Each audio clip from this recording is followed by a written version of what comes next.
Okay guys, Mega Phoenix 07 here again, and what I've got here is two hoods that go on a 55-gallon aquarium. The aquarium has sat empty for, I'm assuming, about a year. I'm not real sure, but the people who own the aquarium asked me if I could help them out in getting it running again. As you can see, it's got a lot of buildup. It's very filthy, and see that right there, that's the splash guard for the light. You can't even see through it, and it's a very heavy, thick deposit of what looks like dirt, water stains, and everything else. So the first thing that I have to do is I have to start getting everything cleaned up and ready to go. Now, the first part is I'm going to start working on the accessories such as the lighting hood and other such, get it cleaned, and then I'm going to go on to the tank. But the same principle that I'm going to use on these hoods is going to be the same principle that I use to clean the tank. Basically, I want to wash it down, try to get as much of this junk and this filth off as I can, and anything that'll come loose just by water pressure, that's just that much more I don't have to clean. Okay, but mind you, water pressure and spraying water on it is not going to be the entire answer, because this stuff is just sitting on here, and it is going to require some elbow grease and a little bit of knowledge on it.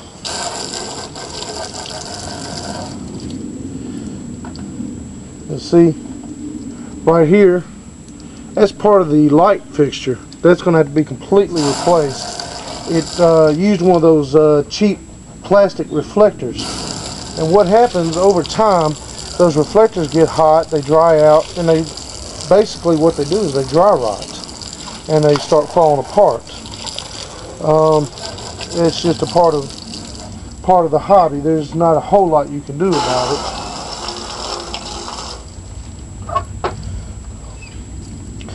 But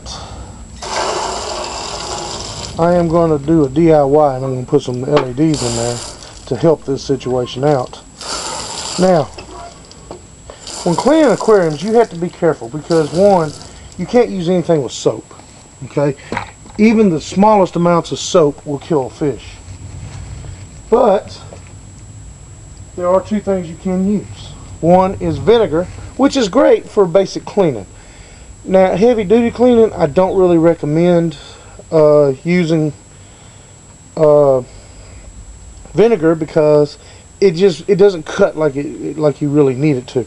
But what we do have is baking soda. This is one of the best cleaners pretty much in the household. I mean, this stuff is so versatile. I mean, you can use it for toothpaste, you can use it for whatever. And basically what I want to do is I want to sprinkle a generous amount in my water. Okay, now what this is going to do is it's going to make a paste, and that paste will kind of stick on things.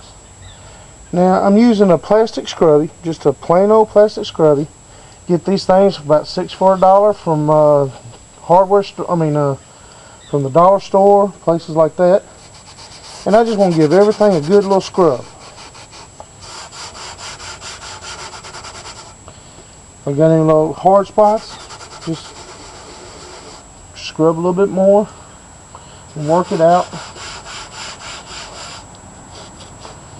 And if you can see it, you see that a large part of this is already starting to come clean. But now, this is not by any means a miracle clean. Okay, it does better than most other cleaners, and it's really a lot safer for anybody using it than most of these soaps and stuff like that.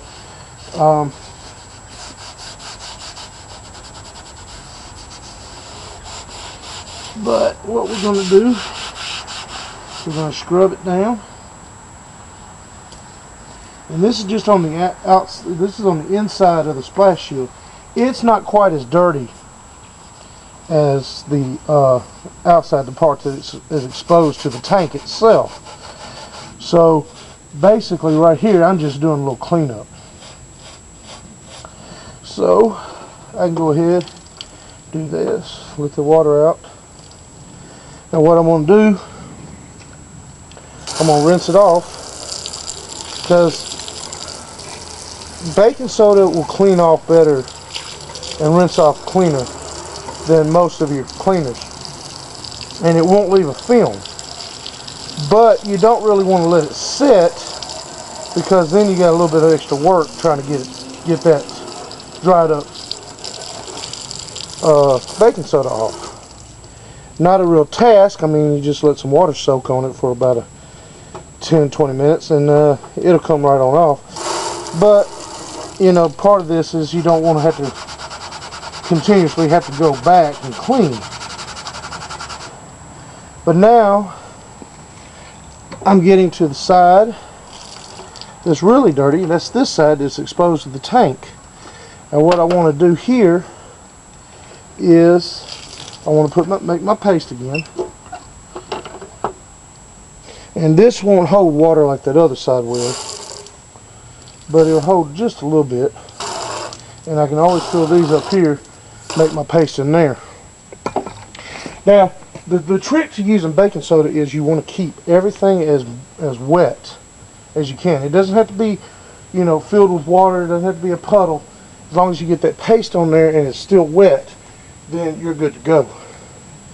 And sometimes, even with this, see, make a little paste. Even with this, you might have to put it on there.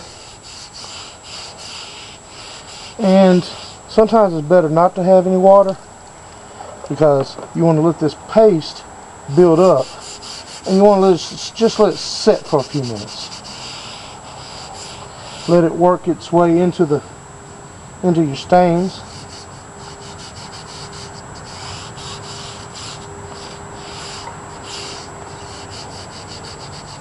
And yeah, I can already see some of this stuff coming, breaking loose. But I can also see where it's wanting to stay on there, not want to come off like it's supposed to. But that's okay, because like I said, this tank has been sitting up empty for about a year. This stuff, there's no telling how long this stuff has been set on there. The owner of the tanks, they're not what you would call good fish keepers. But not to worry, I am going to be working with them, and I'm going to be teaching them. So what I'm going to do, make me a little bit more paste, but this time I'm going to put it directly on here, because I want this paste to be kind of thick. And the best thing about this baking soda is it's not poisonous. It's not going to kill anything. It's not going to hurt anybody. There's no fumes that come off of it that you have to wear a breathing mask for. So, get this, and the sponge has enough water in it that this scrubby. Just a little bit more. Now, put this on here.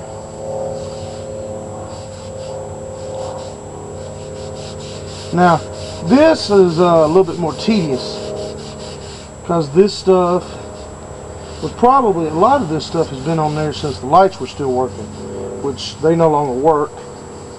So this stuff's been baked on basically by a T8 fluorescent bulb.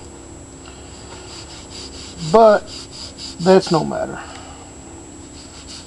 because like I said, this stuff is not a miracle cleaner, but it will do miracles cleaning.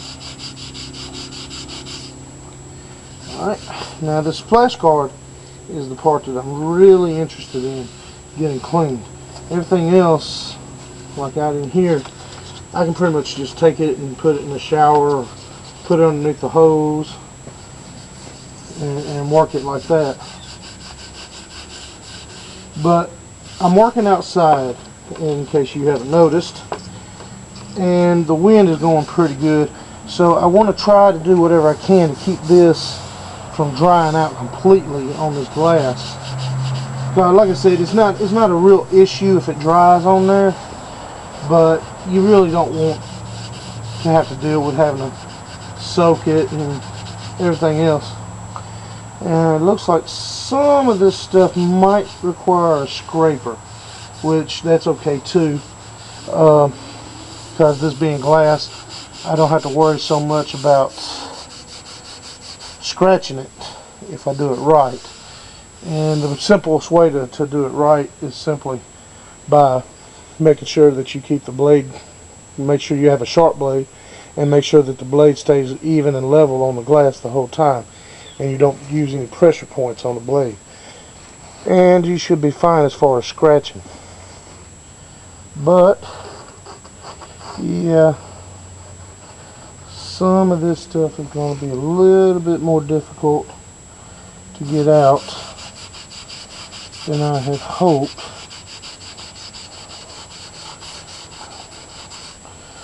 So just going to let it set for a little bit. And then it's just a simple matter. Go back and going to